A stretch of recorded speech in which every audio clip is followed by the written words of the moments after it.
"Move, Autumn!" My father's voice sliced through the terminal like a blade. My sister's laughter followed, high-polished, cruel. "She can't even afford economy." Cameras turned, whispers spread. I didn't move. I just stared at my reflection in the glass, calm, unreadable, waiting. 2 years ago, I would have crumbled. Not today. A man in uniform stopped beside me. "Miss Monroe, your jet is ready." My father's smirk cracked. Leia's hand slipped from her designer bag. I smiled faintly. Perfect timing. They thought I'd come to watch them leave. They were right, just not in the way they think. 2 years earlier, before airports and headlines, before anyone cared who I'd become, I was just another name printed under my father's company logo. Monroe Engineering. Seattle. Family business. At least that's what I used to call it. Back then, I believed loyalty meant safety. If I worked hard enough, stayed quiet enough, maybe he'd see me. I was the responsible one, the daughter who handled deadlines, cleaned up after mistakes, stayed late when others left. I never asked for attention. I just wanted respect. Dad wasn't cruel then. He was just busy, a man who measured love in results. His watch never left his wrist, his tone always somewhere between pride and impatience. "You're sharp, Autumn," he used to say, "but you need to toughen up if you want to lead." I thought that was advice. I didn't realize it was a warning. The shift started small. One Sunday dinner, he brought her Clara. She was 30, stylish, the kind of woman who knew how to make a man feel young again. She laughed at his old jokes, placed her hand on his sleeve when he spoke. I smiled polite, but something inside me stiffened. By Thanksgiving, she'd moved in. By Christmas, her daughter Leia was sitting in my old chair at the table, her voice filling the space where mine used to belong. Leia was 5 years younger, perfect hair, perfect timing. She knew how to compliment without meaning it. "You're so smart, Autumn," she'd say, eyes gliding over my worn sweater. "I wish I had your discipline." It sounded like praise, but it landed like pity. Dad adored her. Everyone did. She made noise where I made order. When I finished a project, he'd nod. When she sent an email, he'd clap. "That's initiative," he'd say. At first, I told myself it didn't matter, that family changes and maybe this was mine expanding. But every week the air shifted, small sharp comments slipped into conversation. Leia's more relatable dad said once, glancing at my plain suit, "Clients love personality." That night I went home and stared at the glow of my laptop, my project file open. It was an algorithm that could cut logistics costs by 40% a system. I'd built line by line, believing it would be my legacy. I named it Monrovia. The next morning, I walked into the boardroom, ready to present. Leia was already there, sitting in my seat. Her hair curled perfectly, a folder in front of her labeled "New Proposal." My stomach sank. Dad smiled like nothing was wrong. "We're streamlining the process. Leia will take the lead on this one. You'll support from back end." The words hit harder than any insult. Support. From back end. I wanted to speak, to say it was mine, that I'd spent 6 months building it. But then I looked at his face, calm, sure, proud of the choice he thought was strategic, and I knew nothing I said would change it. So I nodded. Of course. He mistook my quiet for obedience. He didn't realize silence can record everything. After the meeting, Leia leaned over my chair, perfume sweet and heavy. "Don't take it personally," she whispered. "It's just business." Business. The word tasted like iron. That night, I copied my files onto a single USB drive, slipped it into my coat pocket, and walked out of Monroe Engineering for the last time. Outside, the sky was the same color as steel. Cold. Predictable. I looked back once at the glowing sign, his name still shining above the door, mine erased beneath it. He told me once I'd never make it without him. I didn't argue. I just decided to prove him wrong. It didn't happen all at once. Favoritism never does. It creeps in quietly like fog, soft, polite, impossible to name until you can't see the road ahead anymore. A month after I left, Dad called. Not to ask how I was, but to say he hoped there were no hard feelings. Leia had just been featured in a business magazine for revolutionizing Monroe Engineering's new logistics division. My division, my algorithm. The article quoted him, "She's a natural leader, charismatic, forward-thinking. Reminds me of myself." I read it twice. He'd never said that about me. Not once. I didn't reply. I didn't have to. The silence between us was its own obituary. Still, I checked their updates, sometimes habit, maybe punishment. Leia on red carpets at charity dinners, shaking hands with investors who once called me kiddo. She smiled for every camera like she'd earned the flash. And Dad stood beside her proud like nothing about that picture was stolen. When my mother died years ago, I promised myself I'd keep the family together, that I'd be the bridge. But some bridges shouldn't be crossed twice. By the end of that year, I'd poured everything into Monrovia Systems, the name no one at Monroe Engineering even remembered. I rented a small workspace above a coffee shop, worked nights after my day job, living off vending machine, coffee, and hope. Meanwhile, Dad sent Christmas photos matching pajamas, champagne glasses, Monroe family holiday. Leia wore a diamond bracelet. I recognized it immediately. It was Mom's. That picture did something to me. Not rage exactly, something colder, quieter. The kind of anger that doesn't burn, it freezes. I didn't reply to his email that year either. Weeks turned into months. Investors said no. Banks said no. One night after another rejection, I sat in the dark office and whispered, maybe he's right. Maybe I can't make it without him. And then my phone lit up an auto notification. Someone at Monroe Engineering had logged into my old account.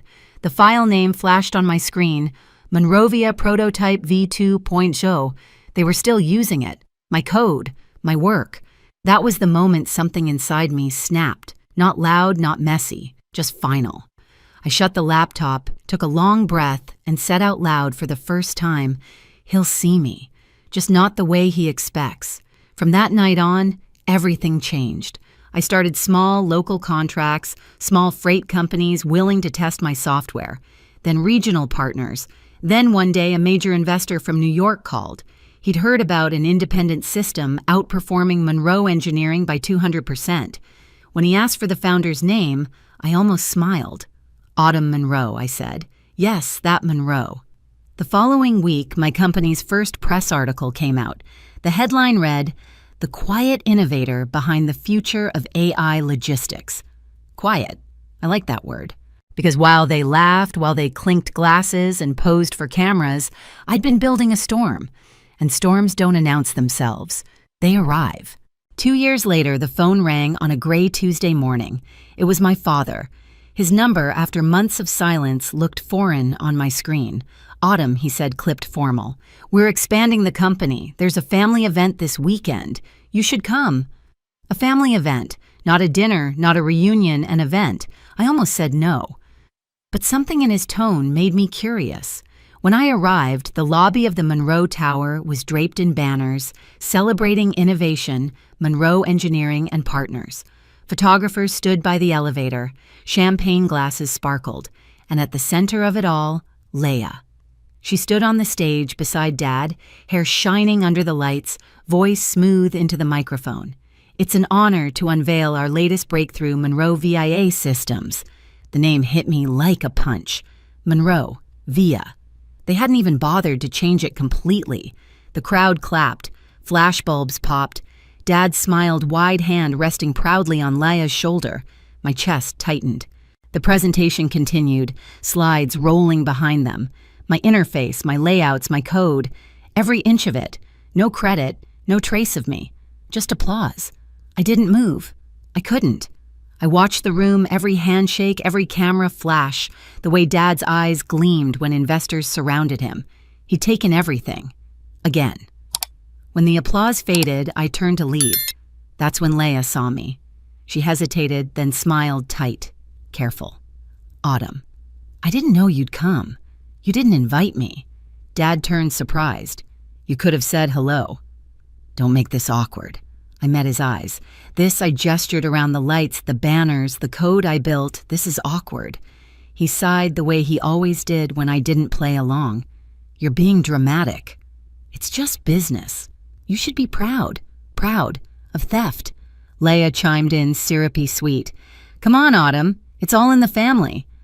Something inside me went still.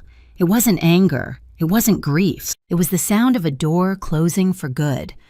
I'm not family, I said quietly. Not yours. Dad's face hardened. You watch your tone. I looked at him one last time, steady. You said I'd never make it without you. You were right about one thing. I didn't make it with you either." Then I turned and walked out. Outside, the night air bit cold against my face. I didn't cry. I didn't shout. I just kept walking until the tower disappeared behind me.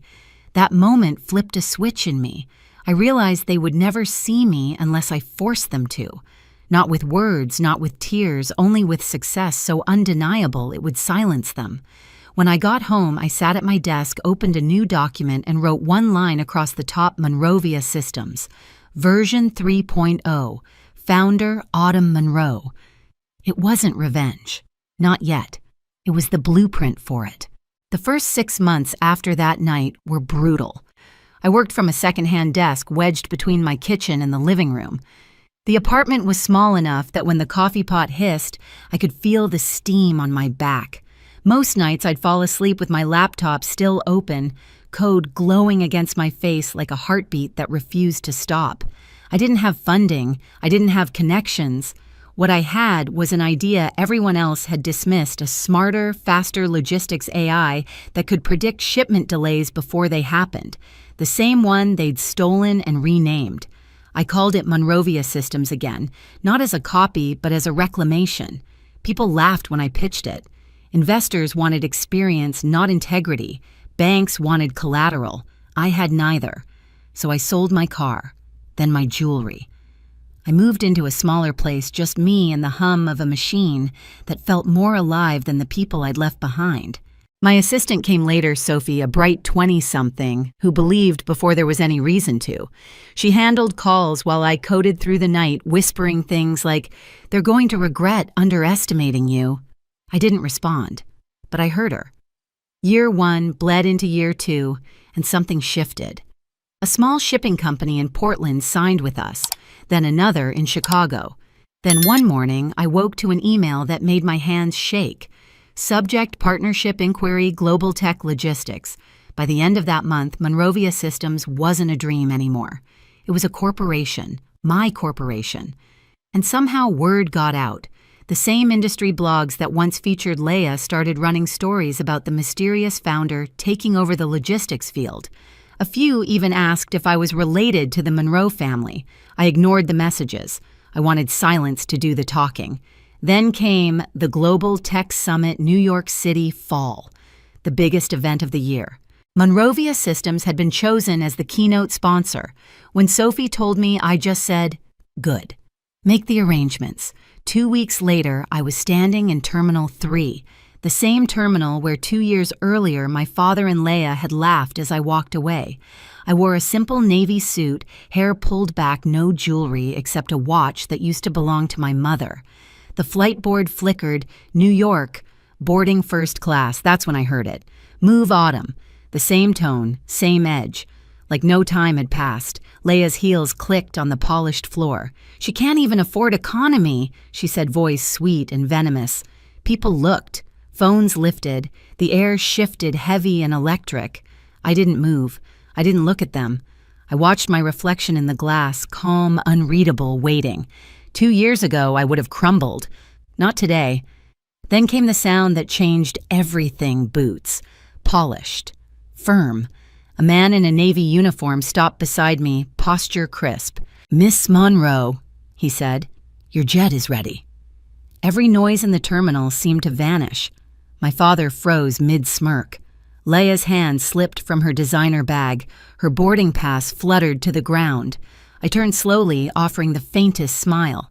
Perfect timing.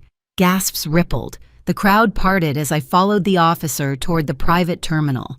Through the glass wall, a sleek black car waited on the tarmac beside a jet bearing my company's logo, Monrovia Systems. Behind me, I could feel their eyes burning through the glass. My father once said I'd never make it without him. He was right. I made it beyond him. The officer opened the car door. "We'll begin pre-flight when you're ready, ma'am." I nodded. "Let's go." As the door shut, the sound of laughter, their laughter was replaced by the low hum of the engines warming up. For the first time in 2 years, I felt weightless. Not because of the altitude, but because I'd finally stopped carrying their approval. Success hadn't been the revenge. Peace was. and peace, I realized, looked a lot like flying alone. The moment I stepped onto the tarmac, the noise of the terminal vanished behind the glass. It was like walking out of one life and into another. The jet gleamed under the afternoon light, white and silver against a sky the color of calm. Grant, my security officer, waited beside the stairs, posture straight, expression unreadable except for the faint trace of a smile. "Welcome back, Miss Monroe," he said. For a second, I just stood there watching the sunlight ripple across the fuselage. Inside the terminal, I could still see them, my father, my stepsister, frozen in disbelief as passengers whispered around them. The same mouths that had laughed moments ago now murmured in awe. The entire platform froze. Grant followed my gaze. "Didn't expect that, did they?" I shook my head slowly. "No one ever does when you rise quietly." We boarded. The door closed with a soft hiss, sealing out the world I used to beg to belong to. The hum of the engines built under my feet, steady, powerful, alive. I sank into the leather seat by the window. Outside, the glass of the terminal reflected my jet like a mirror. For a fleeting second, I saw both versions of myself, the woman who once stood small in that reflection, and the one sitting here now, untouchable. My phone buzzed. Dad flashed on the screen. I let it ring twice before answering. "Mia." He started, his voice sharp, almost panicked. "It's Autumn," I said evenly. He hesitated. What are you doing?" I looked out the window where the ground crew was giving clearance for takeoff. "Exactly what you said I couldn't." He didn't reply, just breathing, heavy, slow. "I don't hate you," I said quietly. "But I learned that loving you meant losing myself." So I stopped. There was a long silence. Then click. He hung up. The engines roared. The jet began to move, rolling past the window where they still stood small behind the glass. For years, they made me feel grounded, trapped, small, insignificant. Now, as the jet lifted, I realized something simple and true. Some goodbyes aren't spoken. They're written in altitude. Manhattan shimmered below like a field of light, the skyline cutting through clouds like ambition made solid.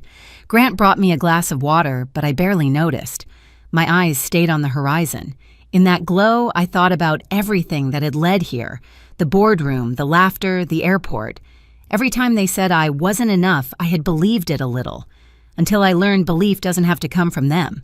2 years ago, I left with nothing but a file and a name they tried to erase. Now that name was etched on a jet engine, a company, a legacy. Not to prove them wrong, but to prove I was always right to walk away.